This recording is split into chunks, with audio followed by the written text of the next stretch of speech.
Welcome everyone back to the Crimson 15 podcast. I'm your host, Crimson Sin. And 15 PCA? Native 454. Be sure to check us out over on Twitter at C15 Podcast. So we got a trailer for new Intellivision. Atari had their go at bringing back their console, bringing back that kind of retro style. And while we kind of didn't really like the VCS, how it was presented, all the mystery about it and everything, and then the Indiegogo came out. It sold a whole bunch, but people have pointed out how bad of they did a lot of tricks. Yeah. Like whenever they show gameplay, you can tell they were using like a PC. Yeah. Or using the Atari Legends games that are already out. And it's like, well, was that really running on the hardware? So everyone's kind of deceptive. Yeah, it's kind of deceptive practices there. So Intellivision comes out with their thing, and like, at first I'm like, oh, here we go, another kind of stupid, let's buy under the brand, and remember the Intellivision. Yeah. So they show it off in the trailer, and right from the beginning, it's a really slick presentation. Oh, very slick. I don't necessarily like the design of the console, but they talk about price point, and they say none of the games are going to be more than $8. Yep. They are going for that classic, I want to say price points where it's going to be, they're really pushing the family friendly. Yeah. That's like a thing they're really trying to do.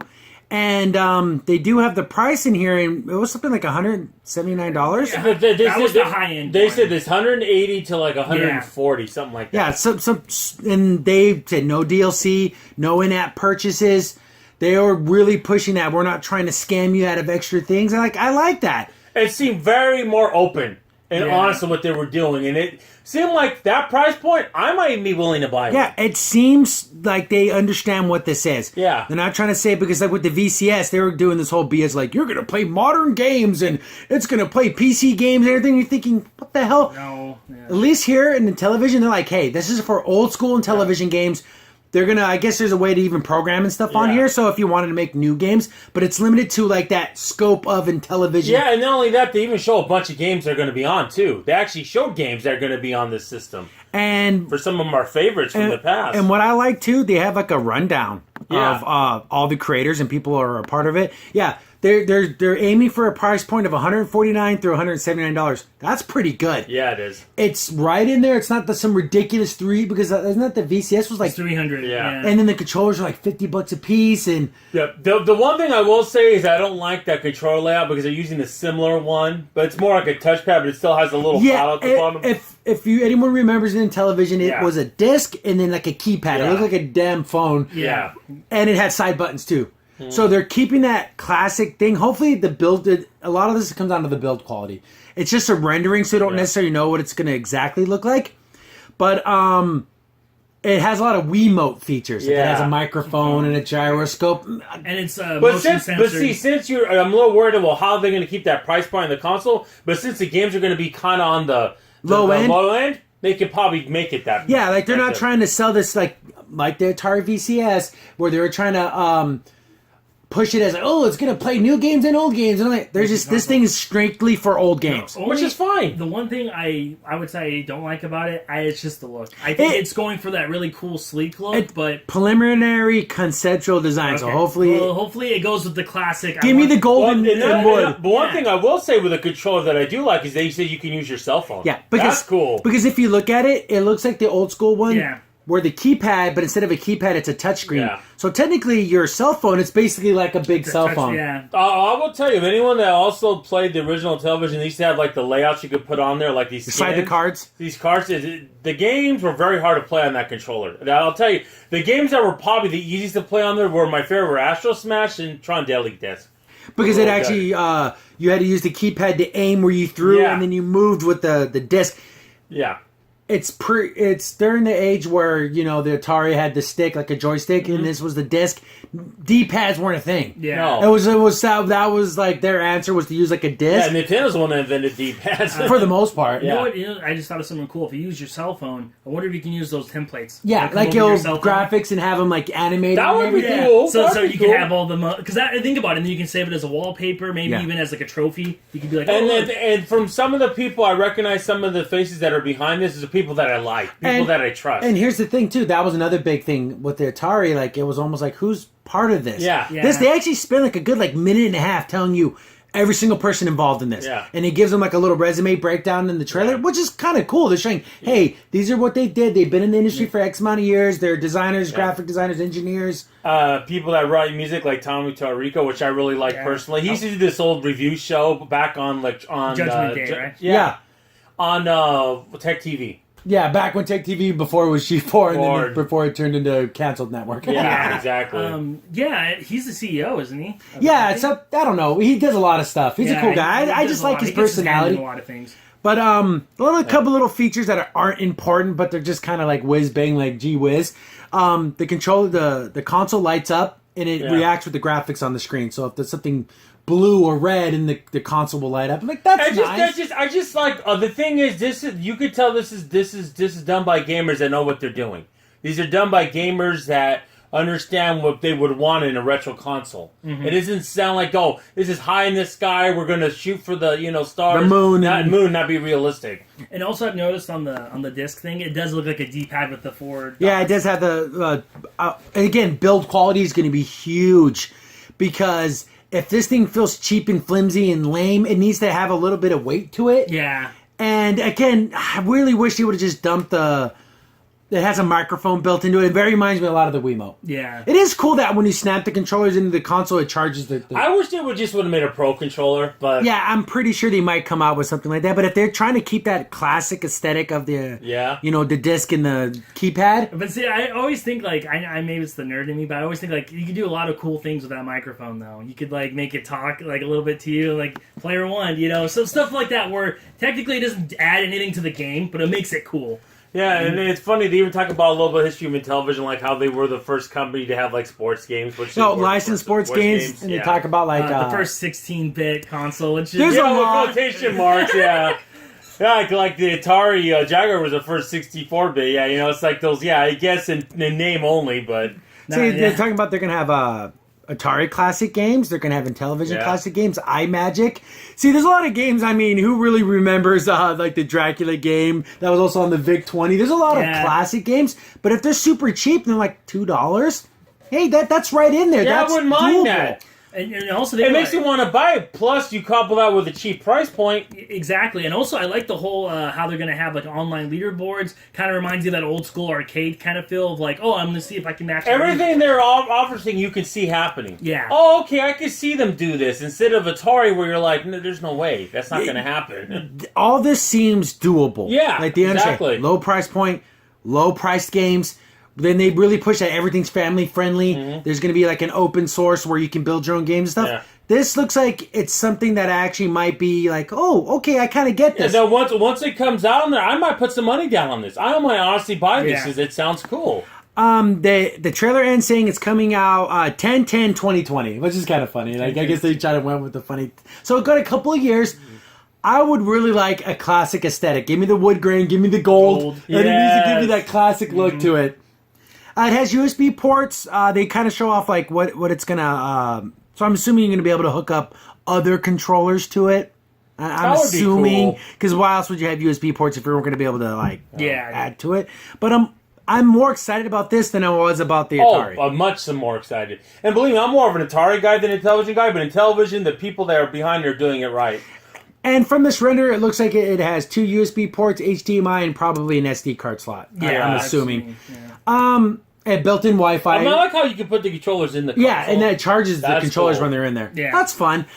It's just one of those things where it looks like they took everything that Atari did wrong with their announcement, and they say, guys, we're going to be more realistic, more open, and more doable, more believable. Like, there's nothing about this that makes you think, there's no way they can pull that off. Like I did with the Atari. All this is possible.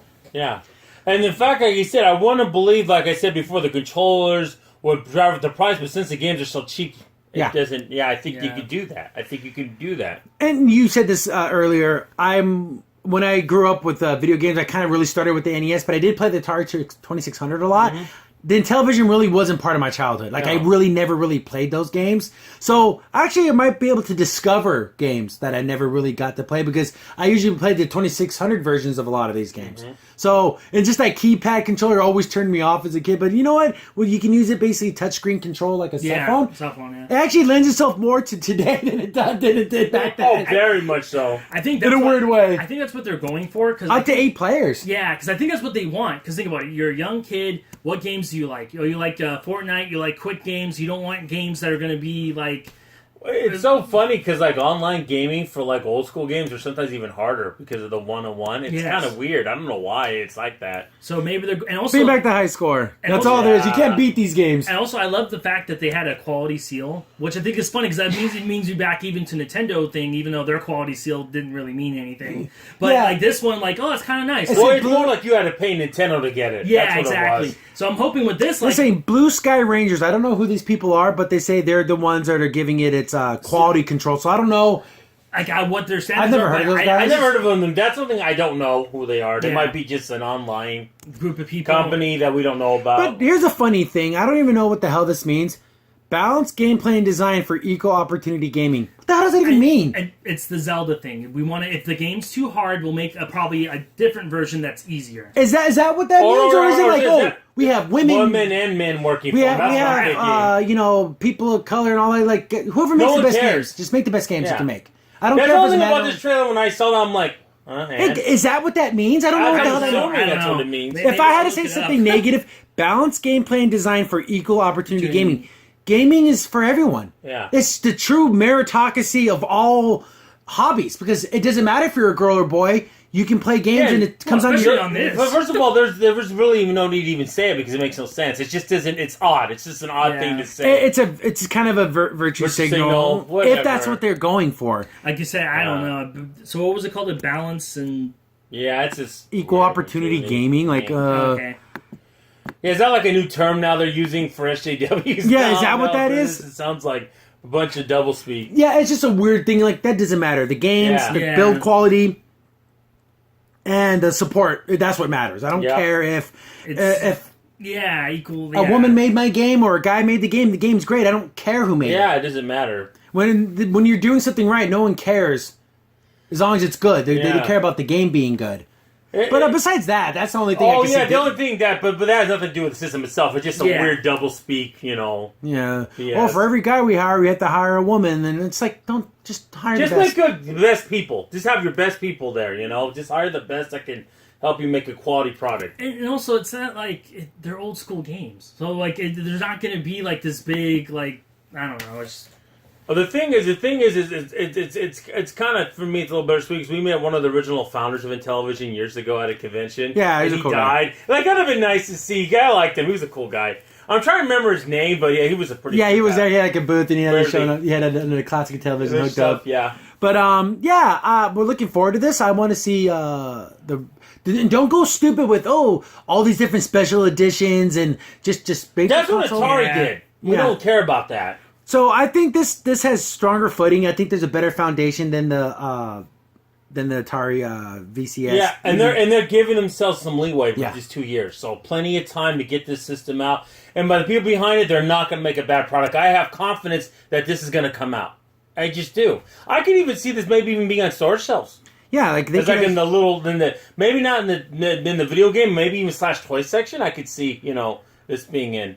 So, we're definitely going to keep covering this because actually this looks like it could be fun. It looks like it has its head on straight, and it looks like it's aiming exactly where it needs to. It's not this pie in the sky, super mega console that's going to do everything. It knows what it is, and it's going to deliver on that basic... And the thing is, it's not actually trying to fill something that anyone would want initially, but it's something like if you're a retro game, like, oh, okay, I could get this. Yeah. It's something like a nice little thing. And another thing, it doesn't have any stupid... It's going to be able to stream music and TV and video games. None of that stupid crap. It just is what it is. Just be a gaming console. Yeah, it's not going to try to replace your Xbox and your PlayStation. Yeah, it understands it's not going to be able to do that. No, which is fine. But, kind of cool. The all-white aesthetic, I'm pretty sure that's just like the render. give it some personality. And then we also talked about this trailer, very Tron looking. I wonder if that... It was the sleek presentation. Yeah, exactly. I liked it. It was a pretty cool presentation, about 4-minute trailer. Yeah. There's a lot of fluff in the beginning, but it gets to the meat and potatoes. It's a pretty good presentation. And again, which is fine. You can have your fluff as long as you have something to go with it. It can't just all be fluff. And also, it does come out, 2 years from now? Yeah, 2020. So I'm not too mad they didn't show any gameplay, but we know what... You can tell the trailer Tom Tirico's hands are all over it. Yeah, It's that kind music, of feel. Yeah. But we're definitely gonna keep an eye on this, and as more news comes out, we'll make more stories. But yeah, I'm actually kind of a little excited, a little bit. Me too. I'm actually looking forward to it instead of like, oh my god, here we go again. Yeah, it's something. It's glad we're covering something that we're looking forward to. That's a retro console instead of just dumping all over it. Yeah, which everyone says that's all we do, but just because you put out crap, we talk about crap. Exactly. Yeah. This actually looks interesting. I remember one of the other games, Castle games on television was so hard to play with that controller. But it's one of those things where I would like to see modern gamers who've never played with this type of controller, because it's an odd thing to get used to. But I think with the way cell phones we're used to playing cell phone type games on touchscreens, I think that's going to lend itself more to this. You know what? I think a text-based RPG would be right there on the thing. Yeah, so you can actually read it. That'd be kind of cool. That would be cool. Or better yet, you can have like special spells that you have to look at your bottom screen and the top screen. There's a lot of cool little fun things you can do with the controller, especially with the touchscreen and graphics and things like that. Or when you play multiple people, they have different parts of the puzzle. And you can put the controllers together. See, that's cool. There's little things like that I think they could do. So there's a lot of promise. Hoping that they can actually... They can be more innovative with their console, because since the graphics are going to be so low end, they could do this. Mm-hmm. Yeah, I mean, nothing's going to look better than, I'd say, 5200 graphics, maybe. Well, which is fine. I don't mind that, because the price point lends itself to that. It's right there in the price point. We'd have $50 games, and it's going to be a $600 console, and all this silly crap like that. Right in the sweet spot. I think that's where they're aiming for. Yep. Crimson Sin here. Thanks for watching, and be sure to like, sub, and share. Also, for the most up-to-date information about the podcast, follow us on Twitter at C15 Podcast.